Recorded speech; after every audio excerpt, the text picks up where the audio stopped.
எந்த பெண்ணிலும் இல்லாத ஒன்று ஏதோ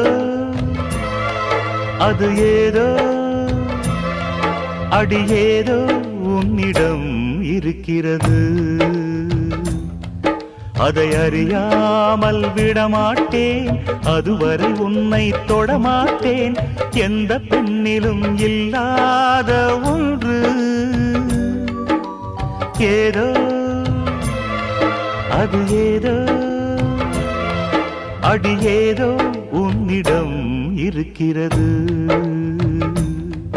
அதை அறியாமல் விடமாட்டேன் அதுவரை உன்னை தொடமாட்டேன் எந்த பெண்ணிலும் இல்லாத ஒன்று ஏதோ அது ஏதோ அடி ஏதோ